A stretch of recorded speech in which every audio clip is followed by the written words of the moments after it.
बिस्मिल्लाहिर्रहमानिर्रहीम। Dear students, आज हम 10th क्लास की फ़िज़िक्स में चैप्टर नंबर 10 है और उसका लेसन नंबर 5 पढ़ेंगे। आज का हमारा टॉपिक है डैम्प्ड ऑसिलेशंस।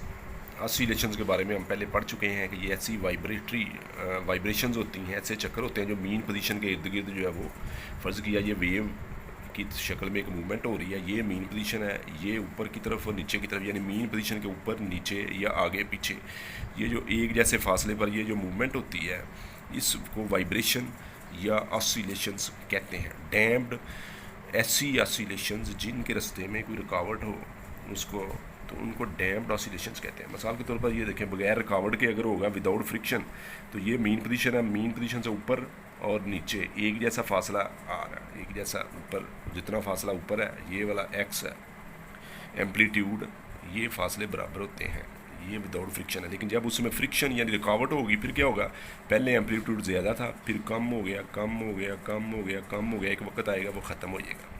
तो ये जो वाइब्रेशंस होती हैं या मोशन है जिसमें वाइब्रेशंस में रुकावट आती है और उसका एम्पलीट्यूड कम होता जाता एक वक्त आता है कि वो वाइब्रेशंस ख़त्म हो जाती हैं, इनको डैम्प्ड ऑसिलेशंस कहते हैं। इसके बारे में डिटेल थोड़ी सी देखते हैं जी। सबसे पहले है डैम्प्ड मोशन। डैम्प्ड मोशन क्या है कि motion in presence of friction. ये तो मोशन बगैर फ्रिक्शन के थी, ये फ्रिक्शन की मौजूदगी में, रुकावट की मौजूदगी में मोशन थी, तो इस ऐसी मोशन को डैम्प्ड मोशन कहते हैं। डैम्प्ड मोशन क्या करती है, रिड्यूसेस मैकेनिकल एनर्जी। अब ये जो ऊपर नीचे जा रहा था एक एनर्जी के साथ जा रहा था, अब वो एनर्जी कम होती जाती है। रिड्यूसेस एम्पलीट्यूड प्रोग्रेसिवली, मुसलसल जैसे जैसे आगे जाते हैं एम्पलीट्यूड कम हो रहा है, मीन पोजीशन से ये फासला को एम्पलीट्यूड कहते हैं, ये आगे जाते कम हो रहा है, कम हो रहा है, कम हो रहा है, एक वक्त आएगा बिल्कुल कम हो जाएगा। तो ऐसी मोशन को डैम्प्ड मोशन कहते हैं। और अगर ये मोशन जो है वाइब्रेशन की शक्ल में हो, रेजिस्टिव फोर्स फ्रिक्शन में या कोई उसके रास्ते में रुकावट आ रही हो वाइब्रेशंस के होती, ये भी डैम्प्ड मोशन ही है, लेकिन ये वाइब्रेटरी मोशन है। तो यहाँ भी मैंने वाइब्रेटरी मोशन की मिसाल ली है, यहाँ भी वाइब्रेटरी मोशन की मिसाल ली है। तो ये सबसे पहले देखें, ये ऊपर इसका एम्पलीट्यूड ज़्यादा था, फिर कम हुआ, कम हुआ, कम हुआ, एक वक्त आएगा ख़त्म हो जाएगा। ठीक है जी, इस तरफ डिस्प्लेसमेंट को शो कर रहा है। ये टाइम को, वक्त के गुजरने के साथ साथ जो है वो वाइब्रेशंस के एम्पलीट्यूड में कमी आ रही है, उसके डिस्प्लेसमेंट में कमी आ रही है। इसको यहाँ से यहाँ करें तो इस सारे को हम कहते हैं इन्वेलो ऑफ द डैम्पिंग। ये जो रुकावट का इन्वेलो लिफाफा बना है, वो एक पूरा सर्किट बना है, वो उसने बताया उसकी शेप कैसी होती है। तो पहले ज़्यादा था, फिर कम हो गया, एंड पे जाकर ख़त्म हो गया। अब ये जो डैम्प्ड ऑसिलेशंस होती हैं, ये कहाँ पे एप्लीकेशन की, कहाँ पे practical application of the damped oscillations.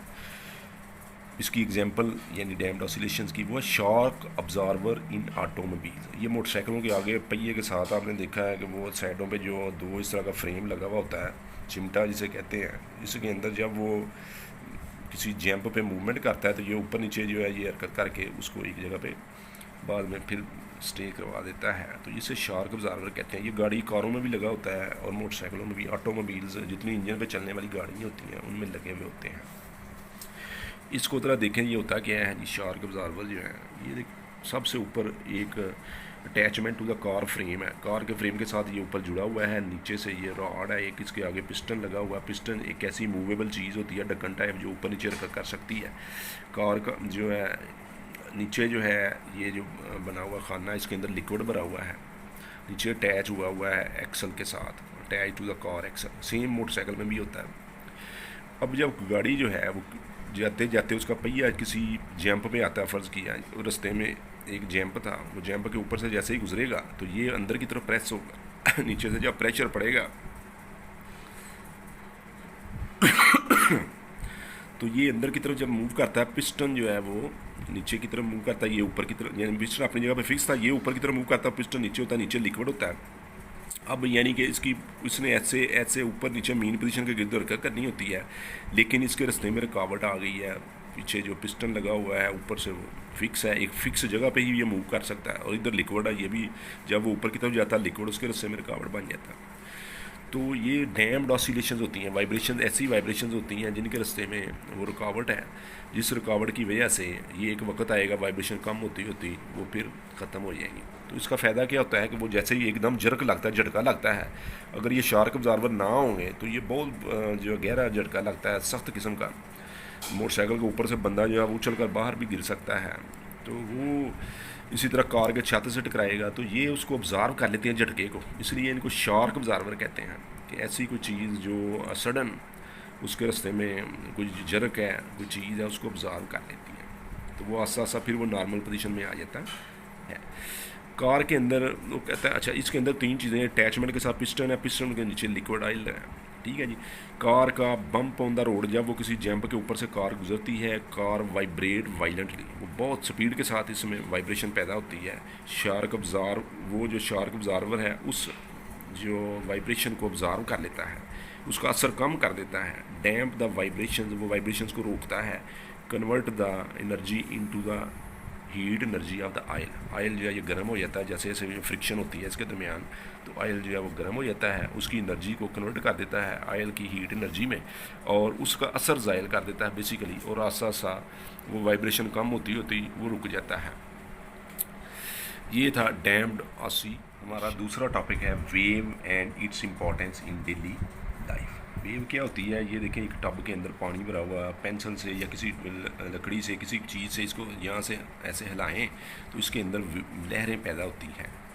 अब होता क्या है कि जो लहरें होती हैं वो वेव्स की शक्ल में होती हैं, वाइब्रेटरी मोशन करती हैं ऊपर नीचे ऊपर नीचे। इसके ऊपर एक कार अगर रखें तो कार जो है वो अपनी जगह पे ऊपर नीचे करेगा। इसका मतलब ये है कि वेव जो है जो वो उसके अंदर डिस्टर्बेंस क्रिएट हुई है वो उसमें वाइब्रेटरी मोशन है, ठीक है जी।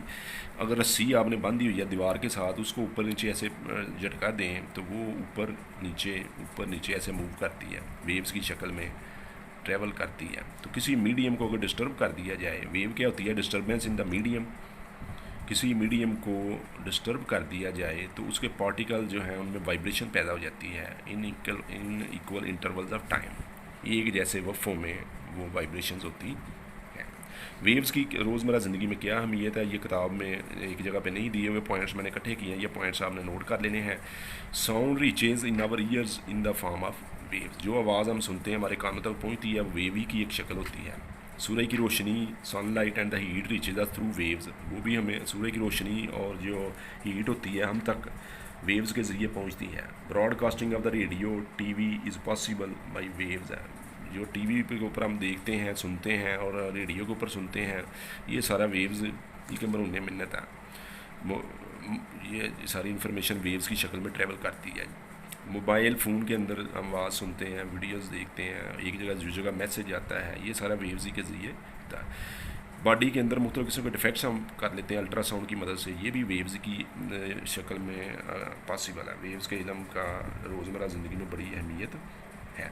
अभी किताब में से मैं आपको दिखाता हूँ कितना सवाल आज आपने तैयार करना है। किताब का ये पेज नंबर 6 है, एडिंग एट डैम्प्ड ऑसिलेशन, यहाँ से लेकर ये सवाल जो है ये सारा आपने तैयार करना है। ये दोनों ये फिगर्स भी बनेंगी, ये यहाँ तक ये सवाल ख़त्म हो जाएगा। नेक्स्ट टॉपिक जो वेव मोशन है ये यहाँ से शुरू होगा। इसका एक्टिविटी 1 लिखा हुआ था, मैंने एक्सपेरिमेंट नंबर 1 लिख दिया और एक्सपेरिमेंट नंबर 2 लिख दिया। यहाँ से शुरू होकर ये दोनों फिगर्स भी बननी है साथ, अगर नाम में आएगा यहाँ तक आपका आज सवाल जो है पेज नंबर 8 के ऊपर जाके ख़त्म होना है, ठीक है जी।